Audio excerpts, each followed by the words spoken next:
ये है दिल्ली दर्पण।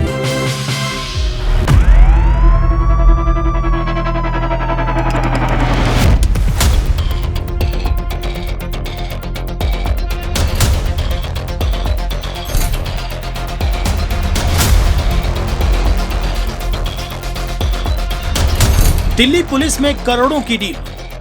सुनील जैन की गिरफ्तारी ने उड़ा दिए फिर भरोसे के परखच्चे। शुक्रवार को दिल्ली पुलिस के इंस्पेक्टर सुनील जैन की गिरफ्तारी के बाद फिर वही पुराना और कड़वा सवाल सामने आ खड़ा है कि दिल्ली पुलिस में भ्रष्टाचार के मामले इतने बेलगाम क्यों हो रहे हैं। ये कोई मामूली रिश्वत नहीं थी। सुनील जैन ने एक मामूली लड़ाई झगड़े के केस को रफा दफा करने के लिए सीधे 1 करोड़ की मांग की।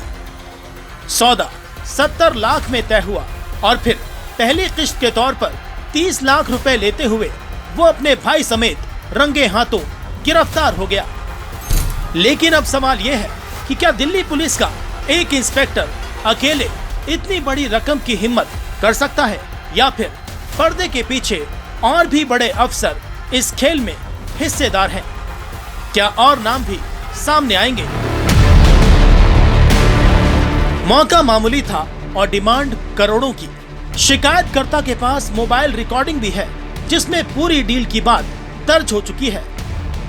सवाल उठता है कि क्या ये डील सिर्फ एक इंस्पेक्टर की निजी हिम्मत थी या फिर इसके पीछे सिस्टम की वो गहरी जड़ें हैं जिनमें कई और बड़े नाम भी शामिल हो सकते हैं। अगर जांच ईमानदारी से हुई तो क्या दिल्ली पुलिस के और अफसरों के चेहरे भी बेनकाब होंगे? खुल्लम खुल्ला क्यों बढ़ रहे हैं ये मामले? ये कोई इक्का दुक्का मामला नहीं। मीडिया में आए दिन दिल्ली पुलिस के अफसरों की गिरफ्तारियों की खबरें सुर्खियां बन रही हैं। वजह क्या है? पिछले 3 साल के आंकड़े देखिए। 2023 में 10 से 12 पुलिस वाले रिश्वत के आरोप में पकड़े गए।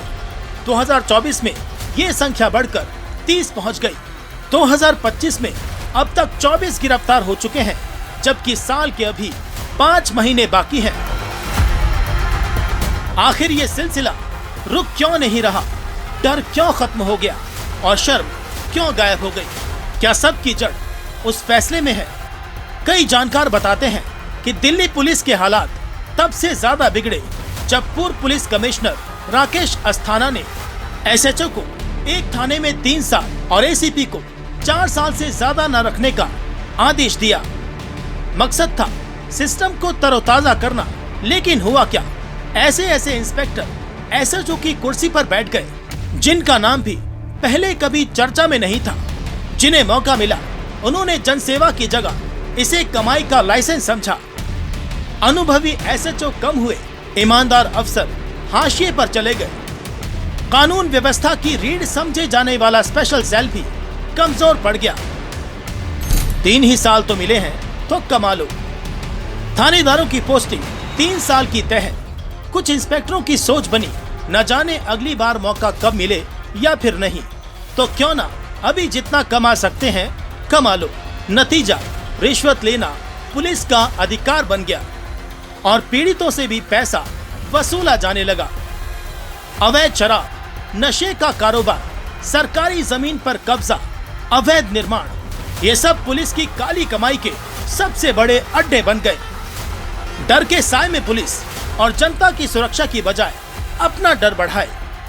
SPIR यानी state of policing in India report के मुताबिक दिल्ली पुलिस के 55% कर्मचारी मानते हैं कि जनता में सख्ती का भय जरूरी है, यानी भरोसे की जगह डर पैदा करना जरूरी समझा जाता है। तो सवाल ये है कि जब पुलिस खुद अपने डर और ताकत के बल पर पैसे वसूलती है तब जनता किसके पास जाएगी?